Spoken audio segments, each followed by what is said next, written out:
Bonjour, bienvenue dans ma chaîne de YouTube. On a finalement obtenu notre paquet de DHL. C'est venu finalement. Notre visa est arrivé. On est trop content.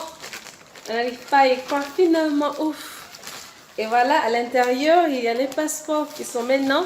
Voilà, on a obtenu nos passeports avec nos visas à l'intérieur. C'est pas seulement des visas, mais on est apparemment des résidents permanents des États-Unis en jouant ce qu'on appelle la loterie américaine qui s'ouvre chaque année. Donc finalement, on a obtenu nos visas. En fait, c'est une preuve de résident permanent.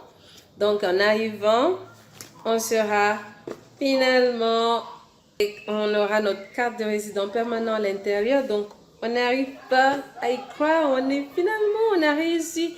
Ouf, merci à Dieu. Et voilà, je vais partager avec vous comment est-ce que j'ai pu faire pour jouer à la loterie américaine. Pour ceux qui ne savent pas, l'Amérique donne l'opportunité à chaque pays dans le monde de jouer à cette loto qui s'ouvre à chaque année en octobre. C'est en fait octobre-novembre. Donc, il n'y a qu'un seul site pour jouer. Donc, on ne peut rien, on ne paie pas de charge pour jouer. Il faut faire attention au scam. Je vais partager avec vous. Pour moi, en fait, la loto, je pense que bien que c'est le tirage à sort, je ne pense pas que c'est quelque chose comme ça qu'il faut s'y mettre par hasard.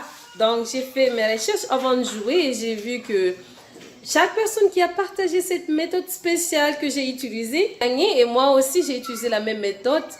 Et j'ai gagné aussi la première fois que j'ai joué. Donc, c'est quoi cette méthode qui est spéciale? Ça a à voir avec la photo.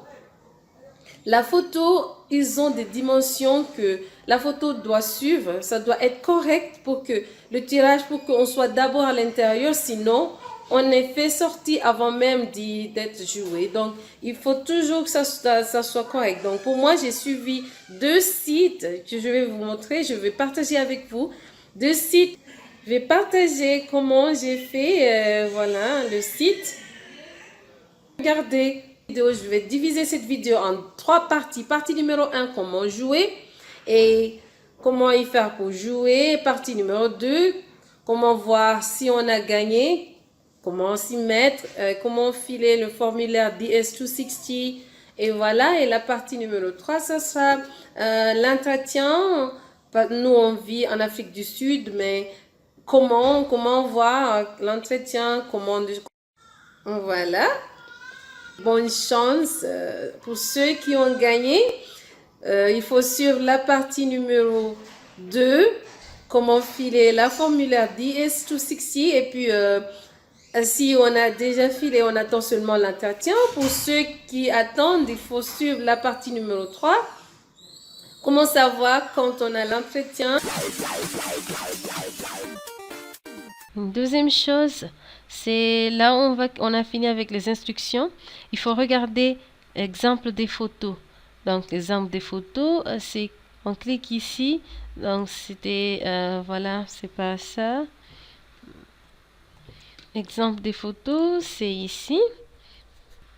Donc, la photo des exemples, il faut regarder le genre d'exemple pour regarder si la photo que vous avez est équivalente. Par exemple, c'est les 4 photos qui sont acceptées. Le background, je veux dire le mur doit toujours être clair comme ça, sans être noirci. Il ne doit pas y avoir d'ombre derrière la personne. Le visage doit se montrer.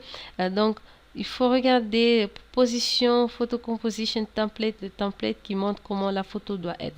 Pour moi, en fait, avec toutes mes recherches avant d'avoir joué, j'ai vu que chaque personne qui a gagné a spécifié, a utilisé cette méthode de regarder si la photo est convenable avant de jouer. Parce que si la photo n'est pas convenable, donc on est disqualifié avant même d'y entrer sur la loto et d'être sélecté.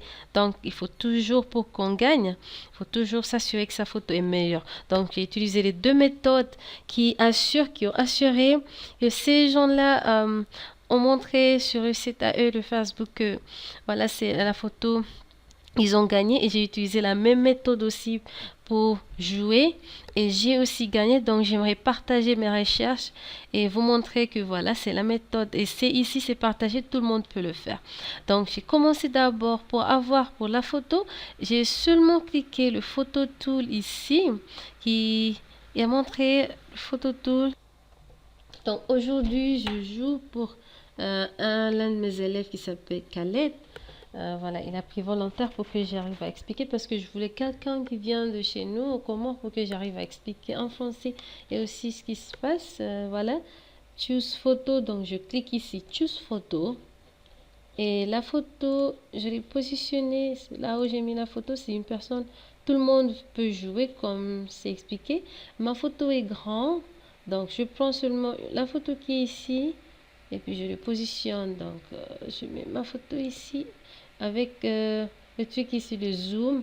Je peux agrandir la photo dedans, je peux l'agrandir comme je veux jusqu'à ce que le manteau soit dedans et voilà, le manteau est dedans, les yeux à l'intérieur et puis je peux cliquer crop photo et après je vais save la photo. Je save la photo cropped Khaled. Après avoir fait ça, donc une autre chose encore je fais pour vérifier que ma photo soit bien positionnée et soit correcte, j'utilise l'autre site. L'autre site que j'utilise s'appelle sorry, c'est pas Passport, c'est Greencard. Greencard Photo Checker, voilà. Greencard Photo Checker.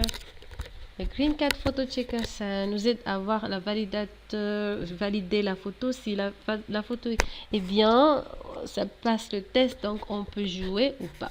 Donc, c'est aussi pour le DV. Donc, c'est les deux choses qui m'a permis de gagner, je pense, parce que pour moi, je me suis dit que si une machine te sélectionne, donc la machine qui travaille avec précision, on a vu ici les photos exemples, ici il y a la template de la composition, donc la composition qui est ici, la photo, on doit toujours suivre cette composition là.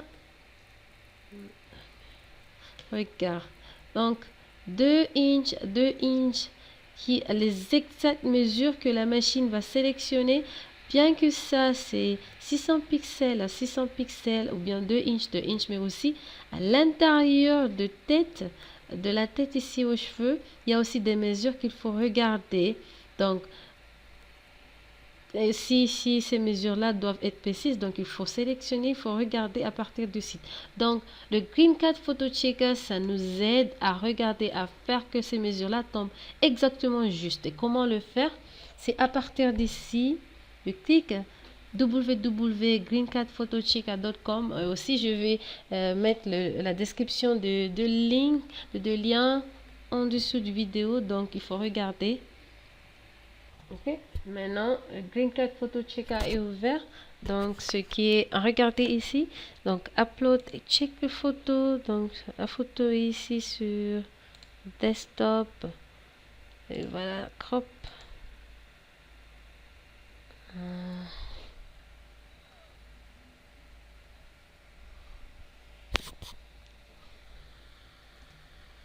Voilà, donc ça dit que pour les trucs techniques, la photo a passé.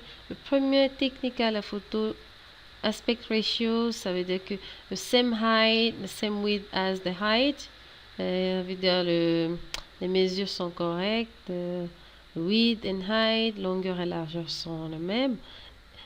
La photo must be minimum size 600 par 600 pixels, donc ça passait. Et un tic, si on voit quelque chose qui fait un tic ici, donc ça veut dire que la photo n'est pas bien. Ça veut te dire le problème avec la photo ne doit pas être plus de 240 kilobytes, donc la photo est bien, parce que si ça passe ici, donc c'est moins que ça.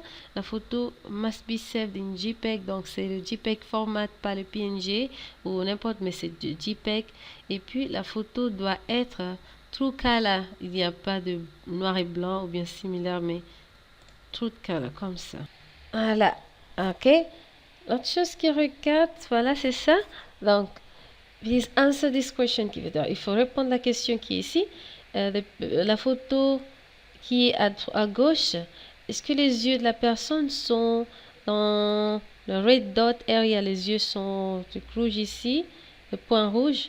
Oui, bien sûr, les yeux sont au point rouge. Donc, premier check, c'est passé.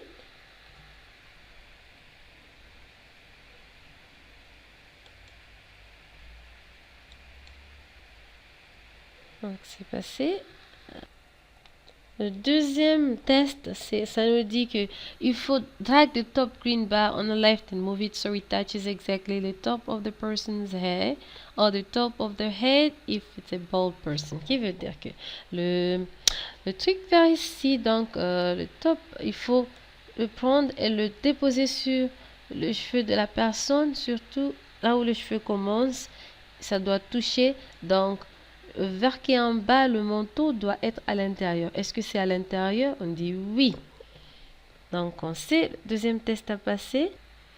Après, il y a pas mal de questions maintenant on sait que la photo est bien passée. Il y a pas mal de questions qui aident aussi à savoir si on a fait une erreur avec la photo. Donc, on répond seulement à ces questions-là. En fait, je sais bien déjà si ça passe à l'intérieur. Est-ce que la photo, la personne porte du chapeau ou bien quelque chose qui couvre les yeux? Non. Est-ce que la personne regarde directement aux caméras? Les yeux sont directs. Head up, non pas, il est direct. Sa tête n'est pas en haut, en bas, ou bien left or right, ou bien gauche à droite. Oui, la personne regarde directement aux caméras. Le background de la photo, est-ce que c'est neutral? Donc, il n'y a pas de couleur. C'est en couleur bright, qui veut dire il y a de lumière. C'est neutral, il n'y a pas de couleur. Il y a de couleur neutre. Et puis, il n'y a pas de lumière. Pattern, il n'y a pas de pattern de dessin, ni de couleurs foncées noires, non. Oui, le background, c'est en neutral light, yes. Il n'y a pas de pattern. Est-ce que la photo n'est pas, la photo est en focus, qui veut dire que c'est pas flou? Oui, la photo est en focus, bien sûr. Est-ce que la personne porte des lunettes? Parce que les lunettes ils sont pas permis au DV. Donc, si on porte des lunettes, il faut les laisser. Donc, est-ce que la personne porte des lunettes? Non, il faut répondre. Est-ce que la bouche de la personne qui est ici, est-ce que c'est fermé? Bien sûr que oui. Est-ce qu'il y a de l'ombre derrière derrière la photo, ou bien le background, ou bien le mur, ou bien le visage qui couvre? Non, il n'y en a pas de shadow. Est-ce que la photo a été déformée, changée, rotate, ça veut dire que tourner un peu, manipuler? Non, on n'a pas le droit de manipuler la photo. Est-ce que vous avez utilisé la même photo que avant? On n'a pas le droit d'utiliser la même photo qu'avant. Si je clique non ici, ça va me dire que ça va passer, ça n'a pas passé. Donc, il va toujours non. Si je clique yes, ça va me dire que non, ça va pas passer. Donc, la photo ne doit jamais être utilisée après, ou bien si on a gagné, si on n'a pas gagné, mais on ne doit pas utiliser la même photo chaque année. Donc, have you used the same? Non. Et puis, on rectifie ici. Là, la personne indirectly. Et puis, il faut finir le test. Voilà, la photo a passé le test. Donc, c'est les deux méthodes-là que j'ai utilisées pour savoir si ma photo est parfaitement OK. Donc, je peux l'utiliser. Première méthode, c'est... cette méthode-là nous aide à être sûr que on est dedans avec ces mesures-là. Le photo template, ces mesures-là sont à l'exact. Donc, on n'a pas fait de. La deuxième technique, c'est là où on a utilisé le photo tool pour couper. Donc, je vais encore partager ces sites.